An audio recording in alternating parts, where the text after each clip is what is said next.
It's time. It's time. It's time. Ladies and gentlemen, welcome to the one and only Rumboyz Fantasy Network live here on YouTube and Twitch. Make sure that you guys like, comment, and subscribe on all streaming platforms that we're live on both our Twitch and our YouTube. We greatly appreciate you. It's time to talk some fantasy football. It's time to talk some NFL. But first things first, I gotta shout out all of our sponsors. You guys got to head on over to Shop GLD. That's right, Shop GLD. You see me rocking my Commander's chain. You too can also ice yourself out with your favorite NFL gear. Just head on over to shopgld.com. Use our link in the description. Let's go.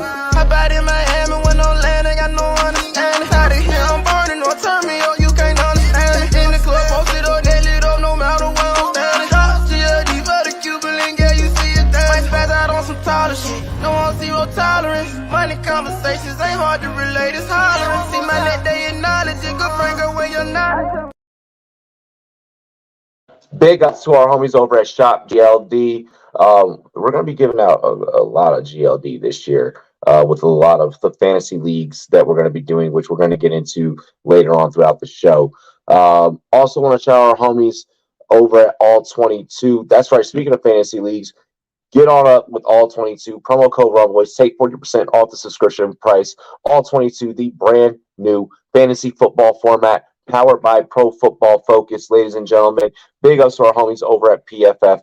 Get on over there with All 22, where you and your friends can play in a 10 to 12 man league where you draft a full 53-man roster. We're talking about you're getting points off of kickers. You're getting points off of punters. You're drafting of defensive interior and corners and receivers, the whole enchilada. You're picking defensive formations and offensive formations of how you want your offense to perform throughout the week to be able to give you the most point scoring.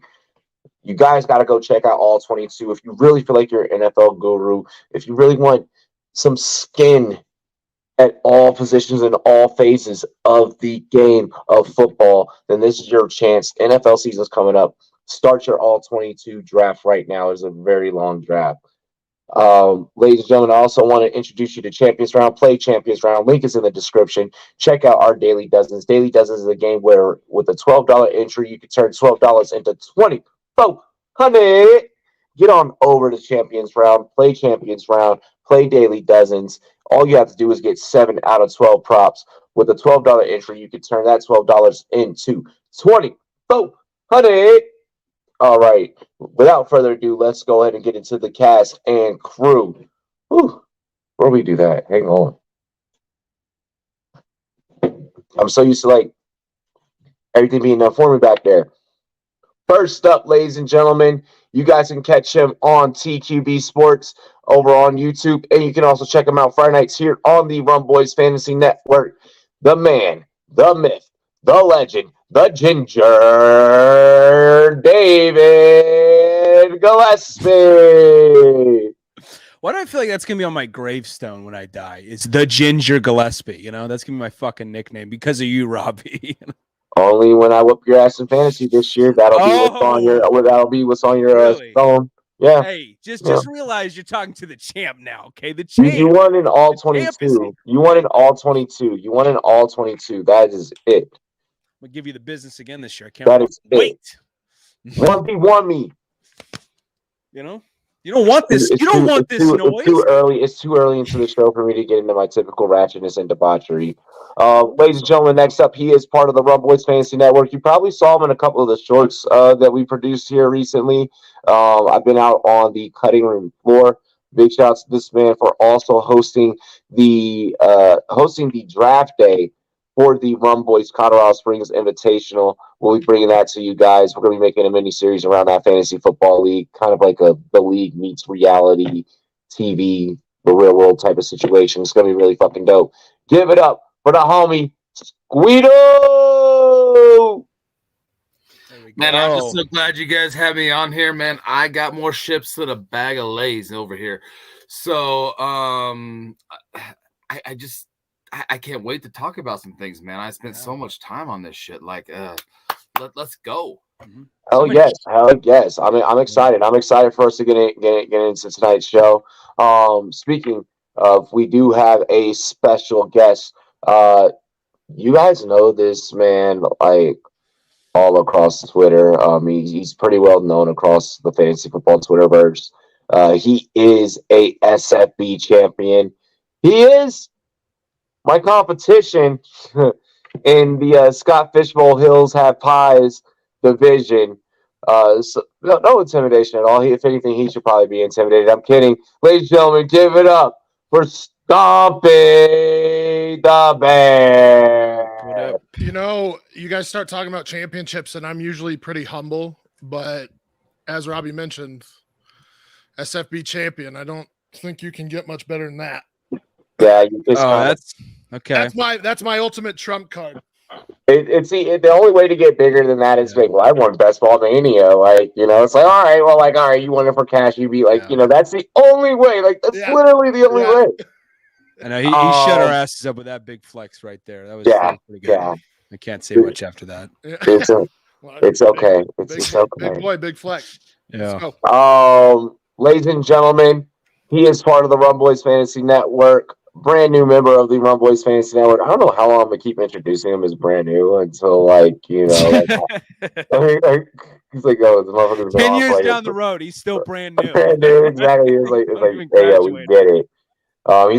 It's like 10 years down the road, he's gonna pump out content for us, and they'll tell him how to do shorts and shit. And like it's like I'm still calling him brand new now. I'm kidding. Ladies and gentlemen, give it up. It's the SC Express.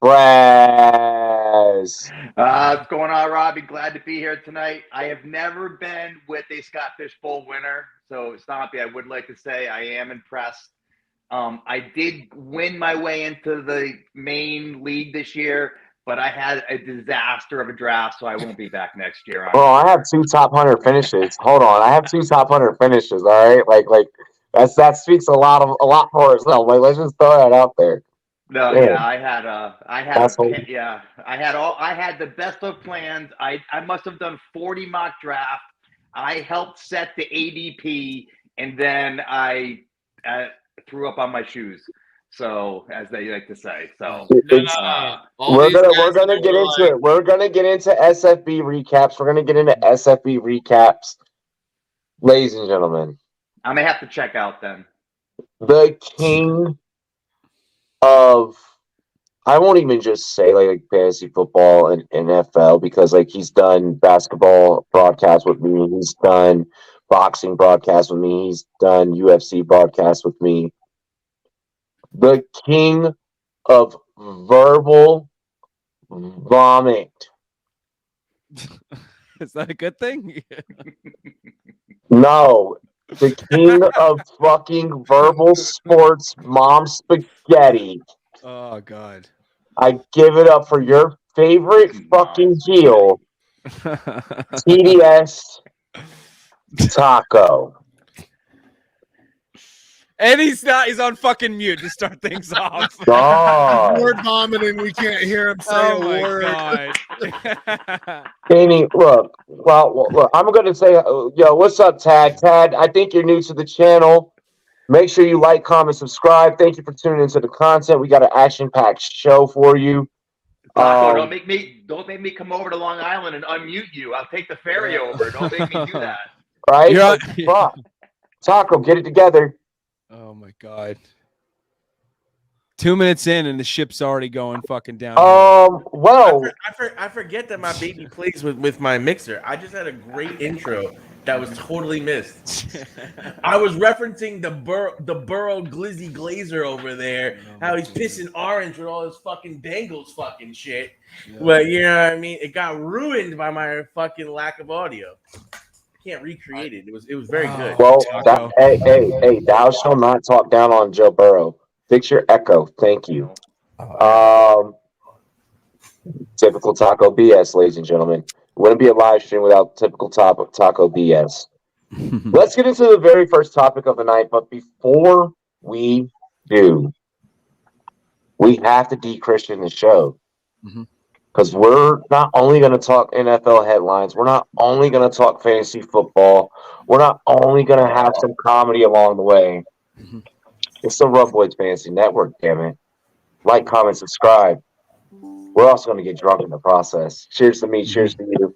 All the Rumboyz and girls want to do. The mountains are blue. Let's go. Dilly dilly. Dilly dilly. Dilly dilly. Dilly. What are you drinking, right. Jeff? That looks pretty good. That is a Fisher's Island lemonade. Okay, cool. I dig that. It Much is respect a to taste. it's a 9%. I'm gonna have to check this out. See, Sounds bomb. I was going to grab a bottle this morning, but like at the time that I went to the liquor store, I was like, I'm not trying to be judged right now. I'm the only one in here. there's a certain window that you got to go in. Other than that, then people are like, Exactly. Did you just escape from rehab or some shit? Like, what's going on in your life, buddy? You know? Exactly. No. All jokes aside, ladies and gentlemen, let's go ahead and get into the first topic of the night. I don't know why I said ladies and gentlemen. Ladies, for there any ladies that are viewing and watching in the chat. Make sure you guys share the content. SFB recaps. SFB weekend is officially underway, has been underway. What is good, Albert? As usual, everyone sip for Albert. Sip. Hell yes. SFB 13 weekend is officially underway. It's pretty much the unofficial start of fantasy football. Right after SFB kicks off, that's when, our company, we announce our leagues. That's when, a lot of the other bigger, networks announce their redraft leagues, so on and so forth. If they haven't already been drafting in Dynasty and Best Ball, so on and so forth. Thoughts around SFB weekend? I know we still have New York getting ready to draft. I think we still have Chicago getting ready to draft. A couple of different cities are still out there getting ready to draft. But we can go ahead and recap ours. David, I don't think that you were in SFB this year, but any words just kind of like surrounding it just real quick? Not so much. Because I've never played it before, so I'm not like I said, I'm not a fantasy guy on the level of you guys. Like I don't follow fantasy that much. I'm more. You're an NFL guy. Yeah, exactly. Awesome. I'm an on the field type of dude. So I just, I have fun with it. I mean, obviously it's for a special cause, for charity. I hear too, there's a good consolation if you guys don't get into SFB. The Warrior Bowl is a pretty good consolation prize for getting in and helping out charities, and going up against some legit competition. So I just think the thing is special. I love what Scott Fish is doing. I jokingly said "F you" to Scott for not inviting me into the Scott Fish Bowl. Scott, we love you, but I love you. I'm kidding. I'm 1,000% kidding. I know you're 1,000% kidding. I know. Of course. Yeah. No, I just. Someone will clip that one part. Someone will clip that one fucking part, though. That's right. Sorry, I didn't say F you. I called him a dick. But jokingly, though, obviously, he's a great dude. He's promoting this thing for a great cause. So I just keep the ship going. Keep the ship going. That's all I'm going to say about that. David, in the words of the next really big holiday we have is Halloween, and in the words of Jigsaw, do you want to play a game? I'm going to get you into. I know that you're already going to be in all 22 this year because that's a format that is really geared for you. I love all 22. My favorite format ever for fantasy. I'm getting you into a regular fantasy league, a redraft league for free. It'll be a free league. You don't have to worry about paying dues or anything. Okay. We're doing you in one. What about me? What about me? You work here, damn it. But no, just give just a tip, just a tip. That's all you need. I just need a little tease. That's all I need. Okay, so thank you, buddy. Guido was not in SFB this year. And well, by the way, speaking of the satellites, I know you touched on that, David. Taco will touch on satellites when it's his turn because he is in one. Guido was there at a live draft as a viewer here in Denver. Helped. Obviously, because he's part of the Rumboyz Fantasy Network staff, helped, us build a team, make some picks. What was your experience like just there, kind of like fly on the wall? There was a couple of those. You're one though that can give us that point of view. So, I think it's the best point of view because there was at this one. What up, Brandon?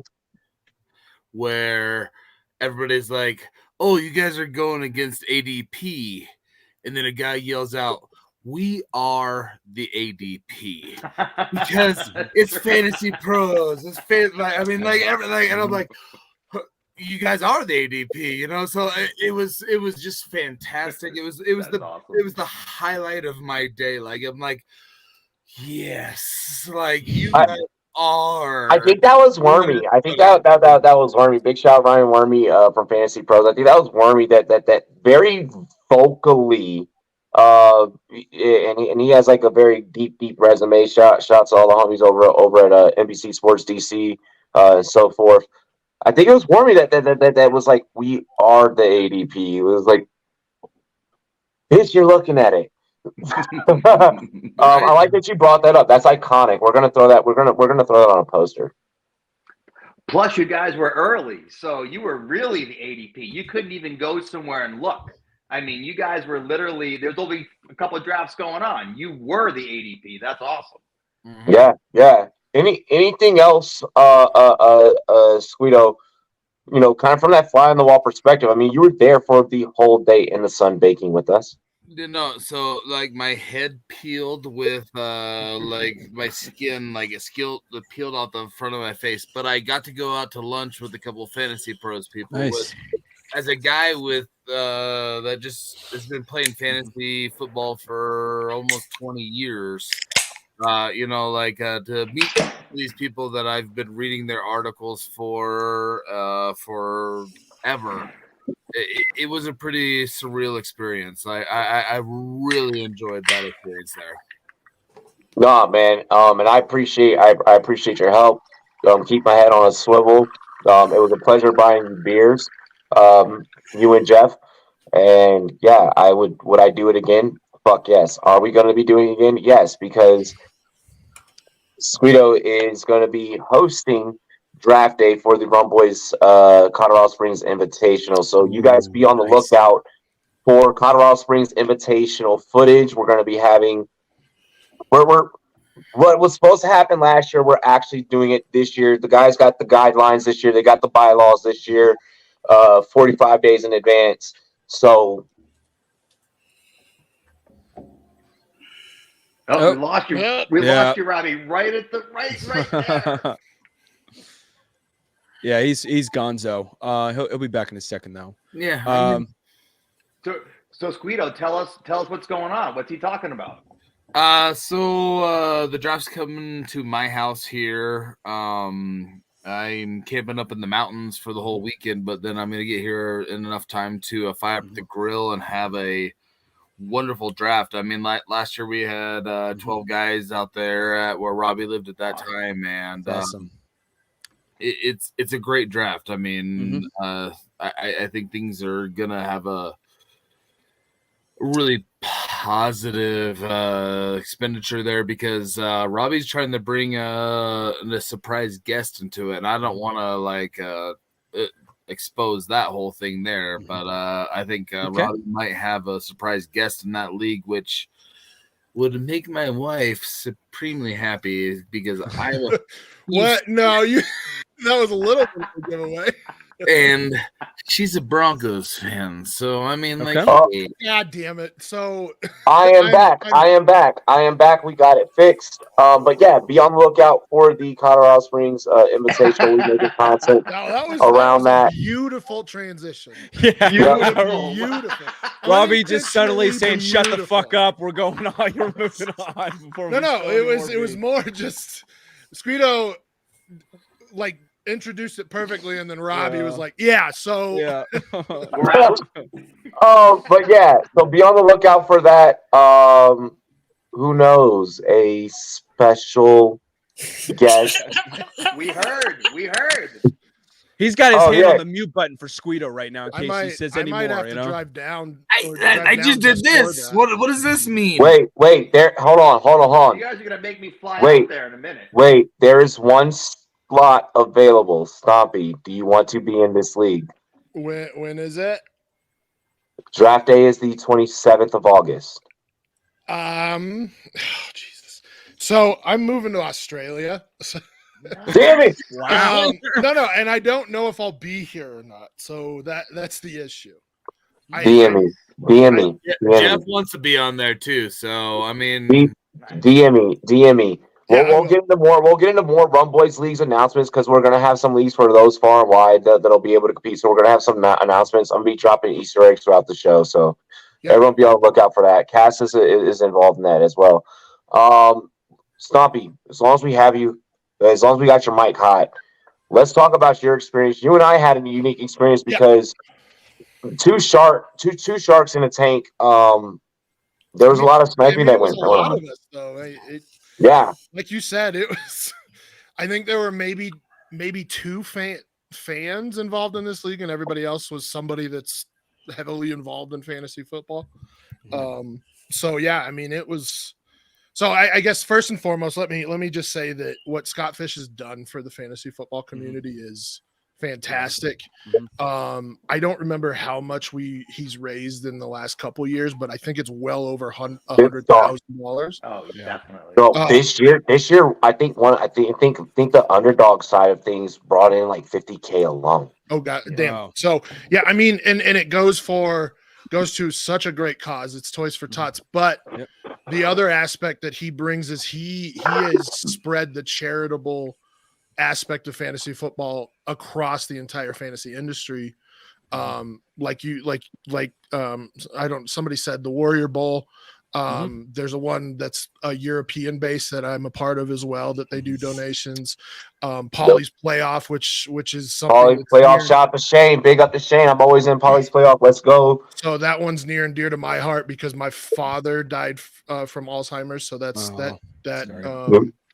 we have our suicide prevention. We have the Rumboyz Suicide Prevention League. So, and it's just fantastic because you hear it with other leagues too, where it's just like friends leagues where they're like, yeah, we donate one buy-in to the Scott Fish Bowl or to Toys for Tots or something else. So what he's done for the fantasy community is, and I think it just brings us all closer together, has been fantastic. So I'll say that.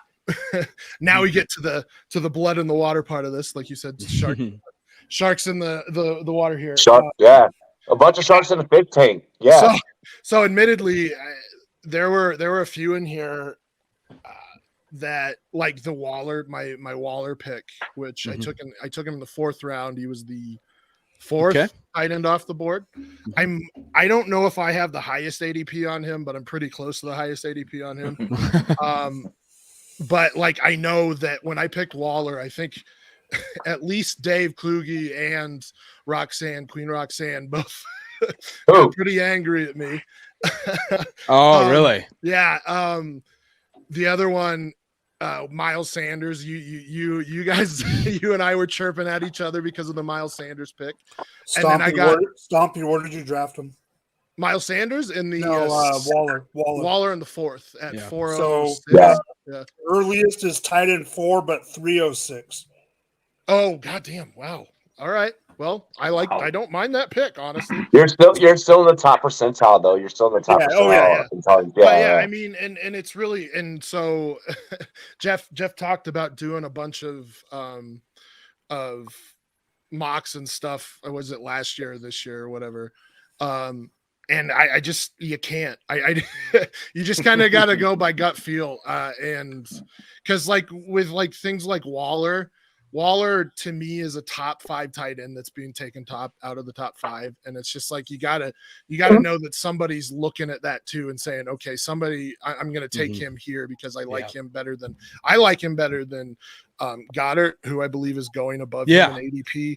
I actually like him better than Pitts as well, and Kittle. So I agree. I don't blame you. I agree. So it's just that's the other thing is you have to think about how a lot of, especially in this draft itself, how these fantasy football people who study this day in, day out, how they're going to think with this as well. So that's the other aspect of this. Big field is definitely different than preparing for, your typical home draft or things of that nature. A 10 to 12 man, league. Playing in big field is definitely different, and I feel like that was eloquently said. It's very difficult when it's like, oh shit, like there's Stompy over there. Like, you look over, you lock eyes, it's like, damn, that's a champion over there. But then you look over, you lock eyes, and it's like you just see Sam just looks over and she glances from her laptop really quick, and then it's like, and then she just glances back and like, oh damn, like that she's a baller. Then you got Jen, and both Emily. I mean, then Dave Klug. He's over there modeling the freaking Scott Fish ring, and then it's like, okay, I see you. Like it was a very fun environment, Yeah. but at the same time, I think everyone also knew what time it was for damn sure. SC, you're experiencing the slow draft experience, if I'm correct. Yep. Yeah, Okay. I'm in the Dairy Queen division just because I love me some ice cream. Oh hell yeah, dude! I was going to town on a blizzard last night, dude. Fuck yeah. Nice. There you go. And what's been getting frosty in that division? God. That's not even. Yeah, that's Wendy's. Come on, That's bro. Wendy's. Yeah, I realized that when I said it. Bad Get it joke, right, Robbie. bad pun. Oh my god. Too many sponsors in Listen, one you're not segment, gonna get the whole anything food related past the fat guy, man. Yeah, that was sacrilegious to us thick boys over here, right there.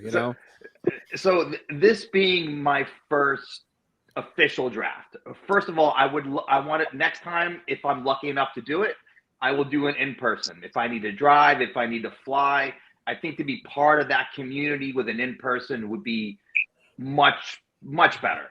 But We had a lot of flyers. We had a lot of flyers that flew in. Yeah. I would. I mean, it's so weird. I mean, I see these guys that are about to draft tomorrow in Vegas at that hotel with all the pools. It's like That's so this cool. crazy thing. I mean, they're Yeah. drafting at this ridiculous hotel in Vegas. It's like, wow, why didn't I do that?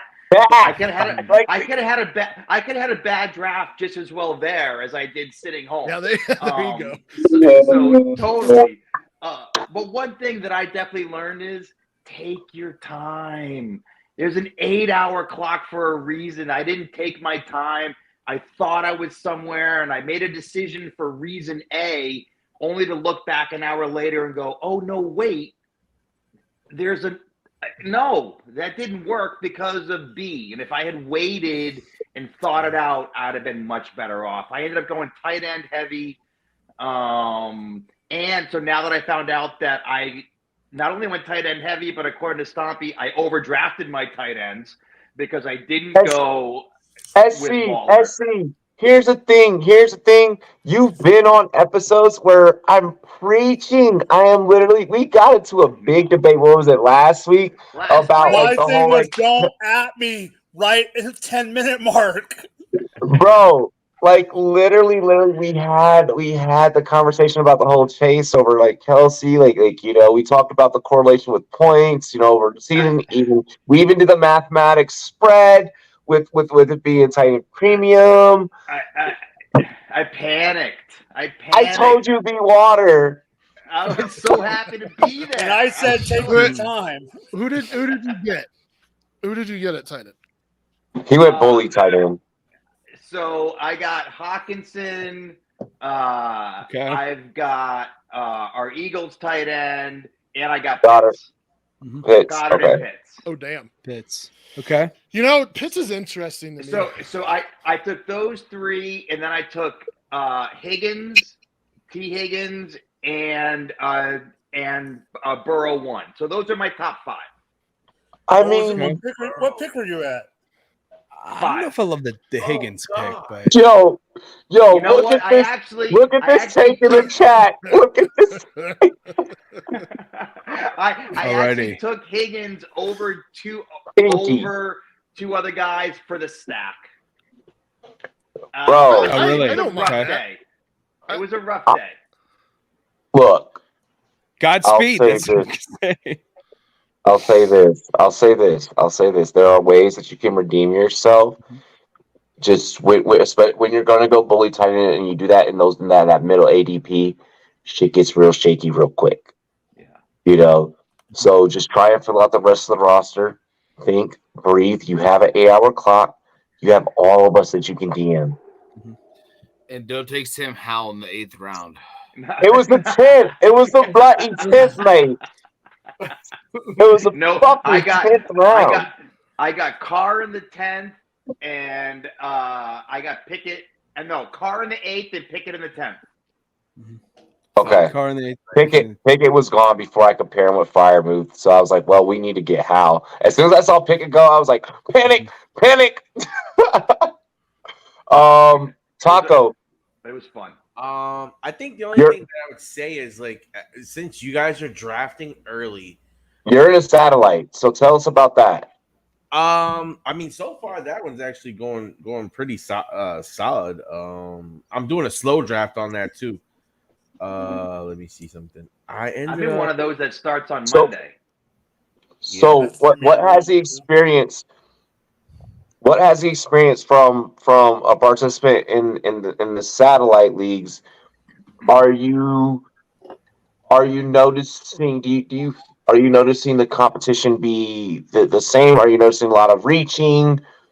What's happening in the satellites? It's feeling pretty solid. I mean, if you're basing it based off ADP, I think for the most part, I'm getting some guys. I mean, I jumped for Judy. I'm a believer in Judy. I'm sitting here in these later rounds with a shot at Wilson. I feel like Jackson fell to me. So you're what, 15th round, 14th round? Something like that. 12th round. 12th round? Okay, 12th round. Damn, 12th round for Wilson. That's early. I got Wilson. What did I get Wilson today? 14? It's like pick 135, like 136. It's high enough. At 136, I'm really like, I'd rather double down and make sure I get my second quarterback, and to stack him with Judy is just kind of like a nice. I'm seeing Dulcich. I'm liking Dulcich late from what I'm hearing. He's having some good rapport with Wilson. He's going in like the 140s. Some of these late guys, I'm starting to hear some good things in camp. And the guy I was going to say is actually Mixon. Mixon is someone in these drafts now. I don't know where some of you guys are. And they said some haven't started, some are started, but snagging him in some of these drafts, especially in best ball I'm looking at, that might be a wave. He just restructured the contract. It's looking more and more like he's probably going to be We'll talk about that. We're not there yet. The fuck are you doing? I'm just talking about observation. Nobody else nobody else did that but you. I'm in this satellite. I'm not an actual fishbowl, but that's a guy that with the news that came out in these late drafts that Jeff's experiencing. We're not there yet.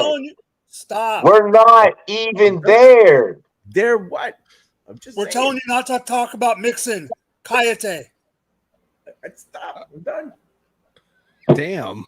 Y'all just burning him at the stake right now. Fuck. Right? Bro, I told you verbal vomit. Verbal vomit, dog. And like the thing is, like it's gonna be his take like, to lead off the next topic. God, listen. There are two things that make me drink in life. Okay, there's a lot of things, but taco is definitely one of those things. Man, it's not even on the show sheet. I don't even know what y'all talking about. There's literally a whole topic about. We have a company group chat. Anyways, 39 minutes before we chose to go live, before we went live, it was reported that Joe Mixon did restructure his contract. We were going to be talking. We are talking. I didn't hear that. I didn't hear that. Yeah, he restructured. Yep. Now, this does kind of change. You know, we're going to be talking about free agent running backs and the running back market and how to navigate that through fantasy football.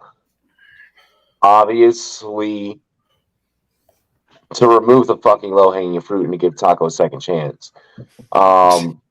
Mixon restructuring makes him the back to roster in Cincinnati.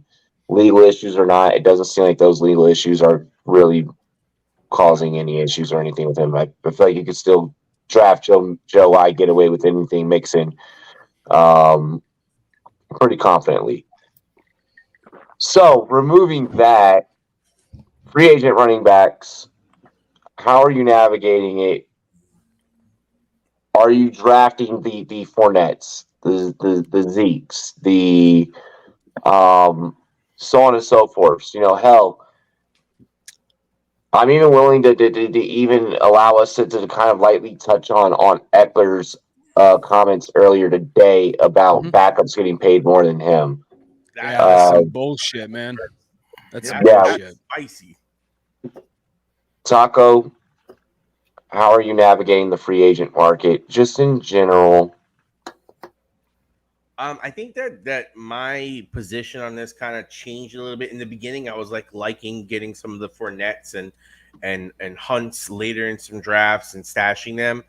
But I'm kind of navigating a little bit away from that and kind of going more towards some of these rookie running backs in positions where I think by the end of the season they'll probably start playing up. I mean, I don't know if I can mention some guys that I'm interested in here, but guys yes, you can. are like guys that I'm now more advocating towards. Read the damn sheet. Strong are the guys that I'm more moving towards than these older running backs because of their situations and their skill sets. It's just too much of a risk. Maybe I'll take a flyer on one or two of them. For the most part, I'm staying away from the free agent running backs. But to what Austin Eckler said, this man is 1,000% right. Mm-hmm. This man should not be paid more like the fucking second string wide receivers. Like these, some of these running backs that are doing so much volume on their team and are playing in every kind of fucking facet as being like the pretty much premier guy, yet they're getting paid like the third best player on their team. It's kind of like, fucking crazy. And to think about it, like they're putting their bodies on the line more than everyone. And because they're taking that risk, they're going to get penalized on their contracts. No, fuck that shit. This shit is like fucked up. Like, you know what I mean? These running backs are really getting screwed. If they're like the Screen Actors fucking Guild and the fucking Writers Guild and all that shit, they out there, they need to fucking protest because this shit is criminal out here. Yeah. Leafs mentions Lenny is straight ass, out of shape. You was slow, couldn't keep pace. I'll take Zeke. He still has good vision, footwork, and technique. Obvious. Doesn't have explosiveness anymore. I guess there's one thing that I got to piggyback on that because Cook was a guy that in those late round or middle rounds, not late rounds, middle rounds, that I was kind of like, that's an interesting pick. But when you hear that the Dolphins don't want to meet his money, and you start thinking about what teams are really available for Cook to go to this year, it kind of puts you in a situation with even Barkley. Is super interesting, maybe like potentially in another conversation where talks are stirring up about him going to somewhere colder. SC, your take. I'm not really big here on these older guys. The only one I'm even mildly interested is Cook if he goes to a good place. If he goes to New York, he does nothing for us. I mean, and you saw the flack that he's getting the Jets on the social media. They don't want him there. So, and Lenny, I agree with our Leafs defense sucks. I think he's done. I don't think we're going to see any more of that. So, I'm not real high on these guys. I've avoided them at all costs, to be honest with you. Okay. Stompy, your thoughts? I mean, in general, I agree with Jeff. I just, when you look at these situations and like Dalvin Cook is somebody that I would be interested in, because he immediately can become an RB, like the RB2 on a team and be the pass catching back and be involved in the passing game. But he's asking, I think he was asking he thinks he could get upwards of $10 million a year. I just not happening. The amount of delusion. I mean, if that's the case, I'm looking more at Kenyon Drake and Kareem Hunt than I am looking at Dalvin Cook. Yeah. And I don't even know how confident I feel about grabbing those two. Yeah, no, and that's the thing. Like, I could see what up, Aiden? Maybe going to the Rams. Somebody go to the Rams if they're looking for like one more title shot before. And maybe Stafford's arm falls off or something. But there's not a lot of situations in the league where I'm like, yeah, they're gonna immediately, maybe Buffalo. because you have only have James Cook and Damian Harris. But I mean, Damian Harris is. But I mean, Cook's never going to go there. It's his brother. Oh well, there you go. So I mean, so you're not going to probably get anything there. So it's just there's not a lot of situations that are open right now. We're pretty RB heavy. I mean, currently, and Buffalo seems to be completely comfortable. I mean, we're hearing that Damian Harris can't even outwork Latavius Murray. So I mean, scary. Yeah, I mean, Damian Harris isn't even a value grab. It sounded like that it's gonna be all James Cook. I feel like in terms of that backfield up there, you could take James Cook with complete conviction, knowing that his brother, he's not gonna take food out of his brother's mouth and out of his brother's family's mouth and out of the rest of the Cook family's mouth. So we know that he's the funny thing is, though, if you put those two together, it's probably the best backfield in the AFC East. Mm-hmm. Yeah, potentially, but no, very well, so potentially. Yeah, between give it to Dalvin early downs, give it to his brother on the later downs, that would be huge. I mean, between Josh Allen and Cook, they're the best running backs in the. Yeah, very true. Yeah, probably true. Also, the classic quarterbacks to running back joke. Well, at least it was a white guy this time. Well, we got the white pick over here. It's your turn. Vanilla Vic, baby.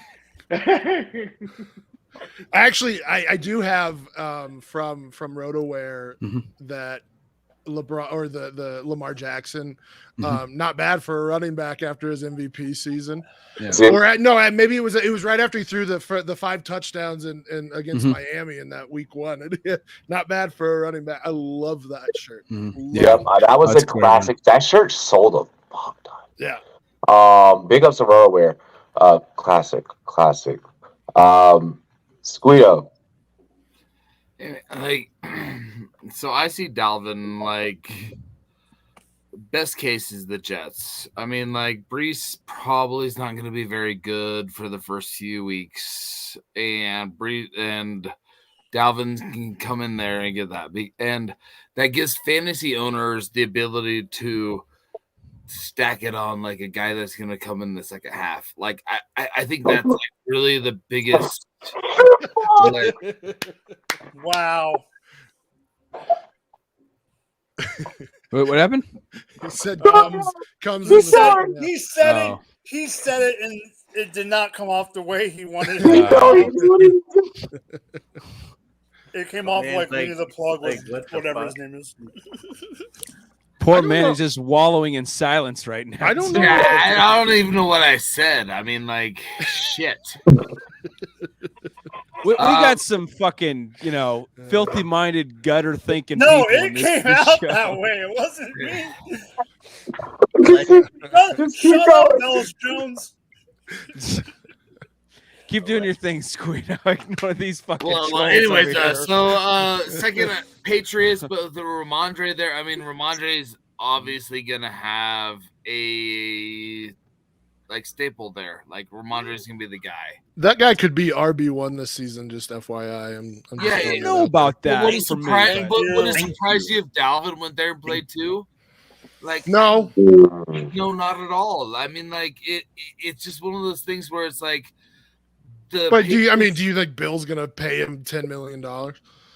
No. Or even close to 10 million? No, I mean, maybe if he comes down to like 5 absolutely million not. maybe for 1 year. I mean, I don't know. Is Kraft still getting those Florida massages or no?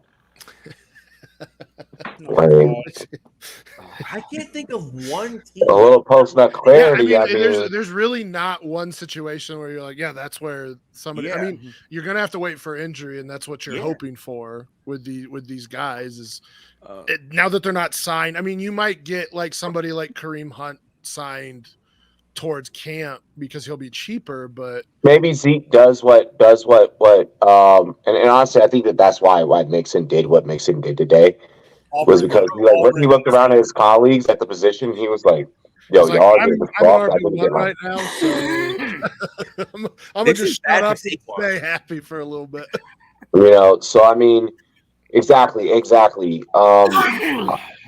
thinking that Dalvin to the Jets is just starting to sound so much more fucking probable.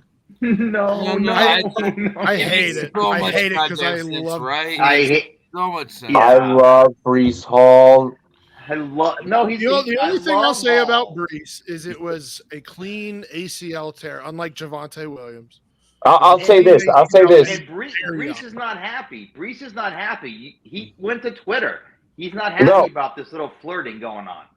Here's my thing, straight up. Like, as of right now, I am out on Brees. We can see what happens with this whole Dalvin thing. If Dalvin signs there, like, especially in Best Ball Mania right now, I'm buying Dalvin at his current ADP. I'm so in on it. And I have Dalvin on some previous lineups that I got early on because I was. So if he goes anywhere other than the Jets, are you happy with that pick or no? I think It's going to be landing spot dependent. It's going to be landing spot dependent. If he goes, all right. So if I have Brees currently on a best ball roster, I'm praying that he does not end up on the Jets. I like Brees even more if he does not. If Dalvin Cook does not end up on the Jets. Should Dalvin Cook end up on the Jets, I'm out on Brees Hall. I'm out. Man, Yeah, but listen, Dalvin is an 80 pick, right? Like, he is in the 8th round. I mean, like, if you can get Dalvin in the 8th round, you're fucking perfect, it's right? worth it. It's worth it in most cases. Depends on who's there and what you need. Like, if you're sitting there, you need a quarterback. Dalvin Cook's there. That's when you might have to. Well, I mean, obviously, like, there's nuances to everything that we do. But it's for me. It's either Dalvin or Zeke. Those are the only two rosterable. David, what do you think? And then Mike, and then we'll get into one more topic before halftime. So when we're talking about like running backs in general, it sounds like Saquon, you know, with his looming contract situation, there's going to be a decision made. I don't know if I'll say in all likelihood, but the expectation is that there's going to be a decision made by Monday. Optimistically, though, that they'll get something done. And then with Eckler, I mean, he's going to play this year no matter what with the Chargers. So that's kind of a given that we don't really need to worry about that for this upcoming season. That's already been decided, even though he is unhappy with that situation. Wait. Duh. What was that? Duh. What was that? Don't know how. Hey. Cowboys suck his right, baby. Scots, whatever. The Browns do suck. I will give you that every day, all day. Why is he coming after the Broncos? You shut your mouth. Sean, look. I'm married to a Broncos fan. Like, I know. How did that happen? It's you as a Chiefs fan. How did that happen? Suck. I mean, reality. Yeah, hey, Sean Payton worlds find themselves. Definitely fuck the Cowboys. Fuck the Cowboys. The Browns really do suck. I mean, I'm not going to be surprised if they shit the bed again this year because we're not. Hold on. Get back to your top. Get back to your tape. Get back to your tape so I can fit this next topic in. All right. So Stoppy, I agree. Dalvin Cook, I don't know why no one's talked about Dalvin Cook going to the Broncos. I think that's a very feasible option for him. Yes, absolutely. I will stand my ground on this shit 100%. We've already discussed that, and they're not interested. Dalvin Cook to the Bears. There's no fucking way he goes there. Like, why not? Never apologize. Hold on, BKB. Never apologize for donos. Javonte Williams. That dono might have got me on my buzz. Injury. It's not like he's a guaranteed, like they're guaranteed bell cow back. The Broncos have still been listed as a potential suitor, according to the reports I'm seeing as of 4 days ago. But they got P. Ryan. Yeah, that's that's supposed to be optimistic. But P. Ryan can hold the fort till better than Dalvin Cook, who's still a top 10 in some people's eyes, a top 5 back. Far cheaper than Dalvin Cook. Well, that's what I'm saying. Let's see what it boils down to when it comes to the money demands. Honestly, who caves in? What about the Bears? It's Walmart money. Screw Walmart money. What about the Bears? I absolutely. Wait, the Bears? Are you serious? The Bears? The Bears? The Bears? It's more of a realistic option than a lot of other teams. No, absolutely not. Especially after they drafted Roshan Johnson. There's still exactly. Yeah, the Bears are an option. I thought you said the Bears. No. No, the Broncos though, I still think it's very possible. This is a guy too. Like, let's not like absolutely slight this dude. This is a guy who had a higher breakaway run rate than Josh Jacobs, Austin Eckler, Derrick Henry, and and Aaron Henry Jones. can't run anymore. Bro. But okay. But do you think you being our NFL guy? Mm-hmm. You think that Denver offensive line can support the running lanes of Absolutely. Absolutely. After the guys they signed this year, absolutely. Yeah, well, they already had a good foundation with Garrett Bowles was playing at an all-pro level before he got injured. The signings of McGlinchey and Ben Powers will make this line fantastic. They just signed I definitely agree with McGlinchey. I definitely agree with the McGlinchey thing. Yep. I'm not gonna discount McGlinchey. I watched a lot of film. I'm not gonna do that, but David's ready to go. But there still needs to be that chemistry still needs to be established. Sure. Yeah. I don't think that at this point in time, bring in more new, i.e., a big name like Dalvin Cook. I no. Let Peyton figure out what he has right now. But with a question mark and Javonte Williams, who suffered a debilitating leg injury last year. Dude. You really want to bank on that? This man thinks that he can get $10 million. If this man thinks he can get $10 million, the Broncos are definitely out. Say this, okay? I have lofty expectations for the Broncos, enough to where they'll win 10 games maybe, but they won't make the playoffs. If they sign Dalvin Cook, though, they're going to the playoffs. I'm just saying it right there. They're bare minimum going to the playoffs if everyone stays healthy. And Russell Wilson resurrects his career with Sean Payton, which I think he will. I think he will resurrect his career with Sean Payton. They are going to the playoffs. Why am I friends with you? Why is that? How is that a crazy take? It's not a crazy take. It's not a crazy take, but it is a take that I'm sorry, but it's far gone forecast. Vegas doesn't even have Cook within the ballpark of landing on fucking Denver right now. What Vegas says. I agree, but still, Mike, close this one out so I can get into a quick one. Shots. No, David, I don't disagree. David, it's an interesting idea. Oh, Mike, go ahead, Mike. Okay, we're done talking about Dalvin Cook. Let's go, Dave. Thank you, Taco. Out of all the veterans, I'm still interested to see where Kareem Hunt goes. There's still some. Because don't like you actually check on the show sheet. From day one, I'm still saying, like I told you and Taco and David at the beginning of the summer, there's still something telling me that Kareem Hunt can end up down in Tampa for a little dump off for freaking Baker. Oh, I hate you so much for that take. I don't know. I think they like Rashad White down there. No. I wanted to say Rashad White. Please let us say Rashad White. They don't have anybody else. I'm saying they can add. Hold on, really quick. For the sake purely of Rashad White pissing off the man that I pissed off in the SFB draft and sniped him for, I need Rashad White to go the fuck off so I can see Stompy just. No, I'm just saying, I think they could sign Kareem Hunt as an insurance piece. But the one that I want to talk about, because I know Robbie drafted him, but I just drafted him in the 16th round as FFB right now. I still think the Dallas Cowboys free agent running back that they are going to sign Ezekiel Elliott is going back to Dallas. I think he says a Cowboy. I just got him at in the 16th round of SFB, like 10 minutes ago. He's going to go. Are you kidding me?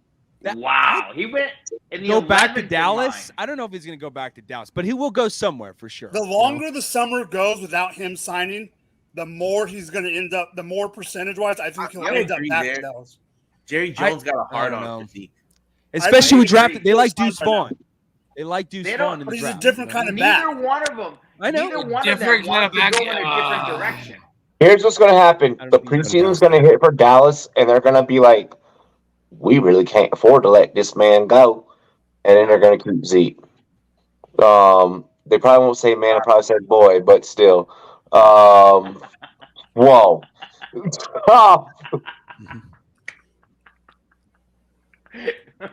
Well done, Robbie. Well played.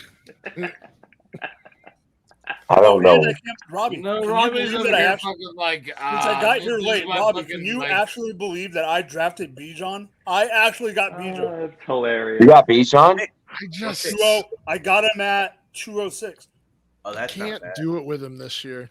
That's not bad. I'm not as hyped In up the about second Bijan round, because I'll of the take that situation he flyer. landed in as But other for people him are. falling to the 206, I just couldn't afford the upside with the Bro, the pick that I'm not happy about that I got was the Drake London pick. Meet me at the London. Everyone else around me was like, "Man, really good pick." Like, I was like, "No, fuck and that." like London, no. You're just mad because I right got there.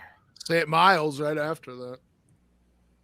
Yeah, you get it up with Miles Sanders, and then it was supposed to be a Sam Howell, Terry McLaurin stack, not a Sam Howell, Jahan Dotson stack, but it's still gonna be profitable. We'll talk about it later. All right, next topic. Next topic, really quick, I want to get into. We can kind of speed this one because Twitter and Facebook. Last week we went crazy before the break. Make sure we don't go crazy before the break again. Right, I know. What a moderator. This one is a pretty light topic. State your real life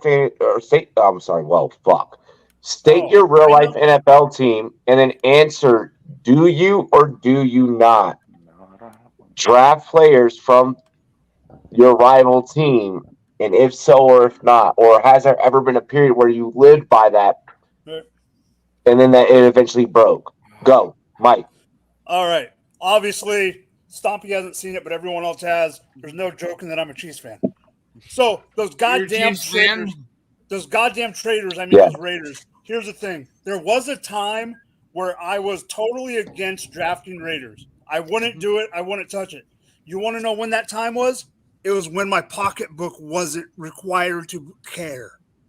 Now that my pocketbook cares, if I need a guy to get me points, I need those points. So that is my stance. When I was a teenager playing with my dad's pocket money while he was drafting the big boys, no, I wouldn't draft anyone. Charlie Gardner, Lamont Jordan, back in the day when I first started, I didn't give a crap. But now that my pocketbook cares, I'll draft Josh Jacobs. I won't draft Jimmy G. That's just because he sucks. But So, sorry, can you restate the question again? So in fantasy, do you draft players from your rival team? That this came up. Someone brought this up. They're like when I drafted Zeke, they're like, I can't believe you drafted Zeke. I'm like, technically he's a free agent still right now. So. That's funny.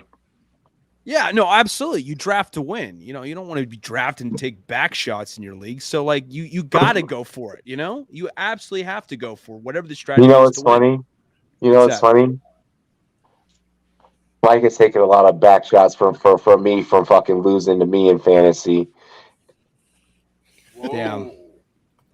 You might have just ended your friendship with him just now, just saying that. Or at least your season. Jesus. The season. What happened? Oh no, his computer. That's what happens when you give the wrong people the login. You're out right there. You know? You're out, Rob. And our producer's back. Sweeto, do you draft any rival players, or do you have like? Do you try? Here's a better. Do you try and avoid it if you can? No, I'm a Chiefs fan, but like AFC West has got a lot of fucking players in it that are ideal for fantasy. So I mean, like, fuck them, man. Like, I'm a fan. I need to get on your level. But I'm not fucking like, hey, I don't like money. Yeah. Those are words of wisdom I live by. We got a lot of AFC West fans in here because I'm a Broncos fan, and so I'm sorry. You really want me to skip out on Patrick Mahomes, Travis Kelce, Justin Herbert, Keenan Allen, Austin Eckler. Yeah. Yes. Like, guys. The entire division is just loaded from top to bottom. Even the Raiders, like Devontae at his price is not great, but he's still going to get he's gonna get a ton of targets, and Josh Probably Jacobs the is most gonna- fantasy football friendly division in all of football. Yeah, probably right now. Yeah. Yeah. So yeah, Okay. no, I mean, and I don't think I've ever been that way. I think I've always drafted the best players. You've been playing for a long time. Are you sure you've never been that way? I listen. I think back, and I'm like, I will openly root against players that are on my fantasy football teams. Yes. Yeah. I ain't gonna front. There was a year. There was a year when I was playing. You know, you go to the back of Sports Illustrated Kids. You know, you do your draft. You know, da da da da. There was a year Emmitt Smith could have won me. The whole shit. And I promise you, I skipped out on Emmitt Smith, bro. No fucks were given. I was like, I know he's gonna be. I was like, like we're talking like as a kid. Like as a kid, I was like, I know he's gonna win, but I don't know. I would say I have definitely reached on players as a fan, but I don't think I've ever skipped out on players. I've definitely reached on players. Sam Howell, 10th round. Let's go, baby. SC, how do you feel? Has there ever been a time period where you've been like, you know what? No, I can't do it. Is there ever a moment where like you're on the clock, you're sitting there, you're like, man, maybe I have to like do this. Like, what is that? I'm going to give you a unique perspective. I live in Connecticut. We have no professional teams. Who's your favorite? I mean, listen, you're in New England. You relax over there. Hold on. Other than New England. He's in the tri-state area. Huskies, national champs, basketball. Yeah. That's our team. But other than that, it's New England Patriots going halfway, and it's the Jets going the other way. But my dad grew up a Parcells fan, and he loved the Giants. So in Connecticut, between those three teams, I don't have a team. I've been brought up. You did say this on Twitter. You did say this on Twitter. Continue. Yeah, I mean, I was brought up an LT Giants fan. So that's how I was brought up.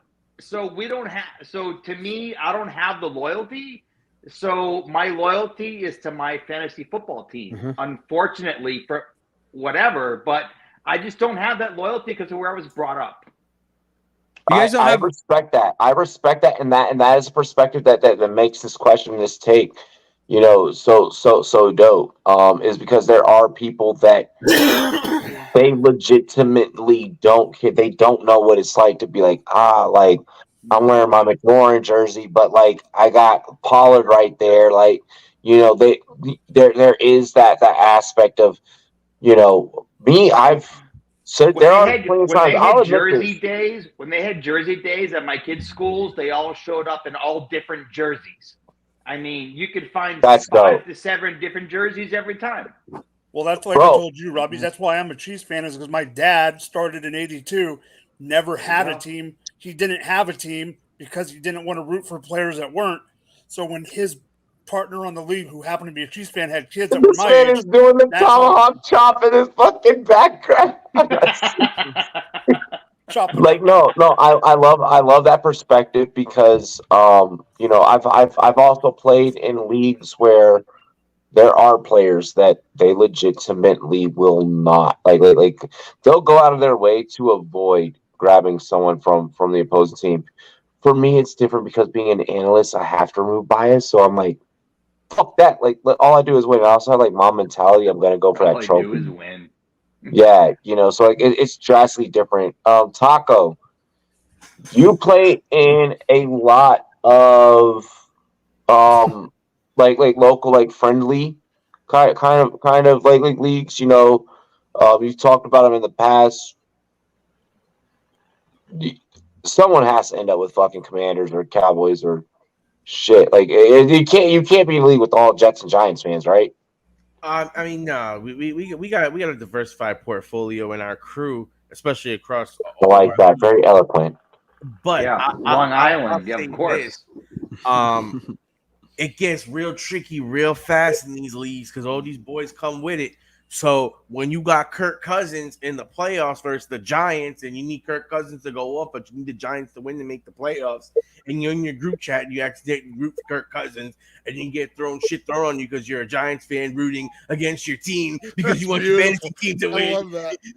This is the fucking world. Yo, Brandon. Like, you know what I mean? So, they're like, listen, there's the Damn. at the end of the day, you know, once you're really into fantasy football, there's no loyalty but to your team. That's my team. My fantasy football is my team. Okay. The Giants, you're my number one team that I root for. I want everything to go your way. I want us to score as many points as we can and win, unless I have your defense or I'm facing your other team. It's one of those situations where you want your team to win, but as much fantasy friendly for you as possible. That's all you can do. Here's what I'm gonna say really quick before we get into halftime. Mike, you're on the controls. I'm done controlling the board. Yeah, I just wanted to make sure you knew. Mike, he missed you. I want you to know he missed you. Right? Yeah. Mike. Me having to run the intro, I mean, you can go back and watch. I did good on the intro, but me having to run the intro, oh my gosh. Here's what I'll say really quick with this one philosophy. Because we have fantasy football players far and wide. Not everyone is an expert. Not everyone's an analyst. The very eloquent quote that both Squito and Stompy were able to witness live at the Denver draft was mentioned was, we are the ADP. Not everyone, we're all the ADP, but not everyone's drafting at the times that we're drafting and we're doing things. With that being said and with that being stated, if you are doing fantasy football for fun, whether that is DFS, especially DFS heads, I'm definitely fucking talking to you. DFS heads, I'm definitely fucking talking to you. DFS and best ball heads, we're going to put you in the same category. Okay? You two forms of fantasy football degenerates are in the same category. Dynasty and redraft, same advice goes to you, but you guys kind of already know how to tolerate your bankroll and expect your bankroll, so on and so forth. Do not abide by, this person plays for my rival team, Remove any and all biases because listen, fellas, I'm mainly talking to the male fantasy football players out there. Life gets easier when you win. All right? Don't be like, well, I lost the mortgage because I ain't fucking draft CD Lamb and I knew that he was going to go off against Darius Slay this week. Don't do that. Get rid of it. I'm more over here sitting here hey. Yeah, my guys, listen to this shit. He's like, they know who I'm picking. Fucking A. The best piece of it would make me so happy if we never got to who I want to pick late. Oh my god, that would make me so fucking happy. Oh, because your league mates are listening. Oh no, we're definitely gonna make that the first take as soon as we come back from break. Let's fuck with that shit. Let's do it. Let's fucking do it. Really quick, for those who don't know, Squito was the Rumboyz Invitational champion last year. He was, so it's only right that he hosts the draft this year. Let's get into halftime. Like I said, my advice is really towards the DFS community, really towards the best ball community. Don't you fucking go bias and lose your shit. You're there to win money. All right? Hey, Mike, let's get into halftime. Take away. I need another beer.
the liquor made me suck my dick and pay me.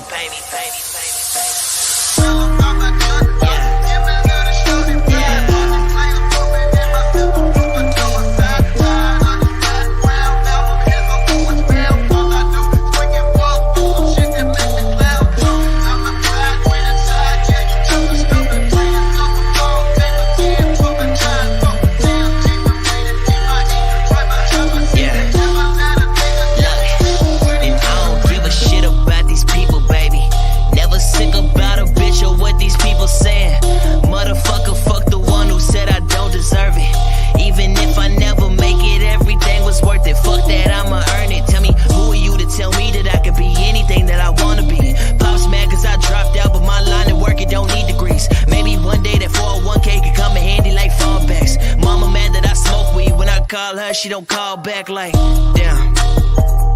And my brother's always busy. That's why shorty fucking with me. She the only one that give me. Yeah. And I rode this here for 2. I just hop up in the whip. I hit up 6. She smoke it with me. Little bitch.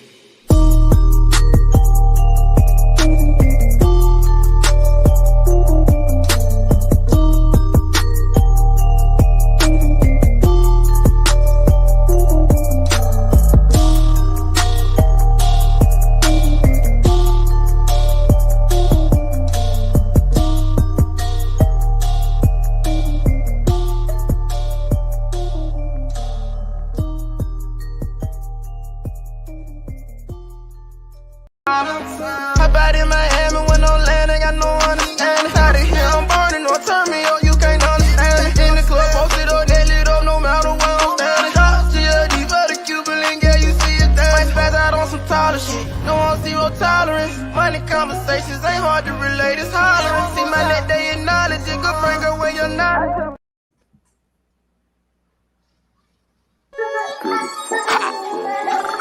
Yeah.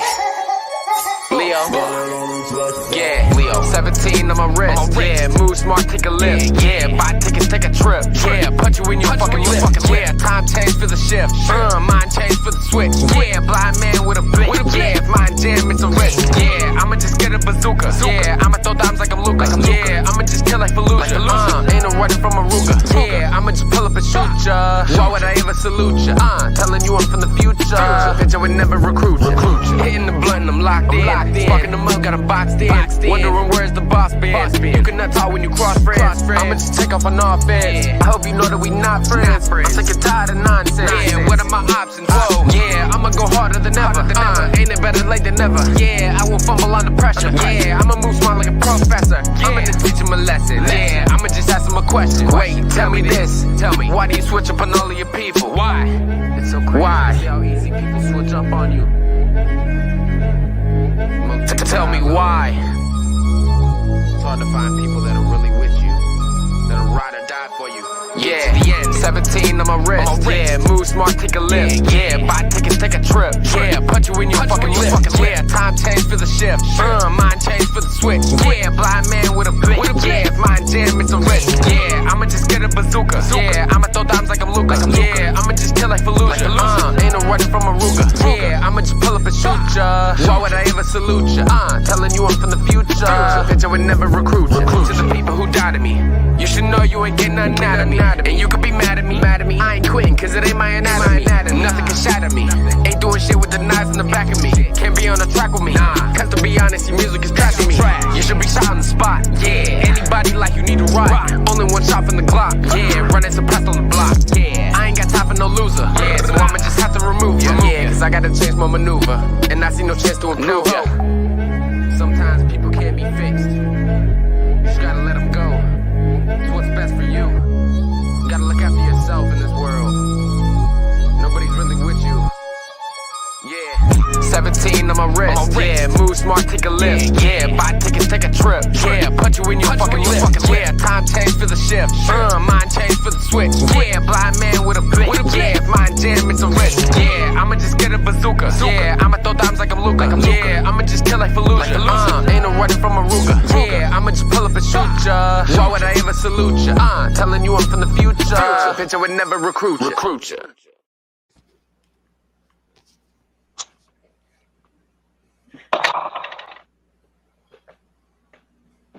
Cheers to me. Cheers to you all, the rum boys and girls. What it do? Dilly dilly. Let's go.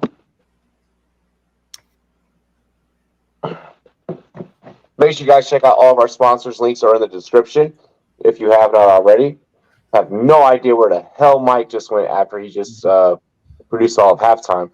But at least everything was working during that. Hope you guys enjoyed it. We'll be getting new music brought up for you guys. Hoping probably within the next 2 weeks. If you know any local artists or any upcoming artists that want their music played and exposed to the Rumboyz Fantasy Network, definitely toss us links and we'll reach out to them and see what we can do. We do greatly appreciate you guys' assistance and cooperation. Let's go ahead and get into the second half of the show. Mike will be back shortly, so we'll hold off on the deep sleeper conversation for now, which means that we're going to talk about 1 second. So I got to switch some things. Jets Hard Knocks.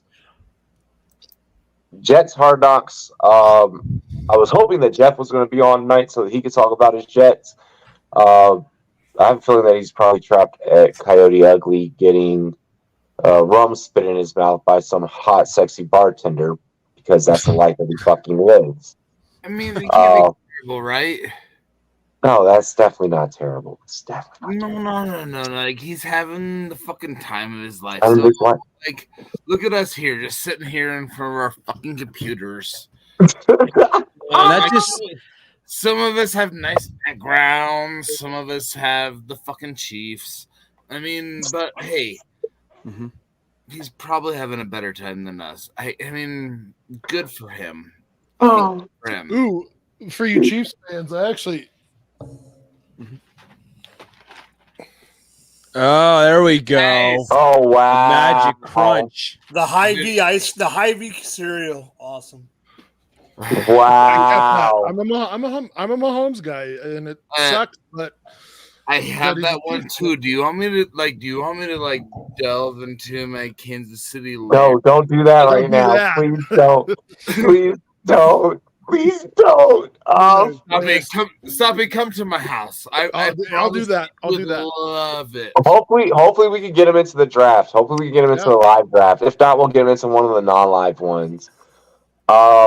Let's go ahead. Let's keep it continuing.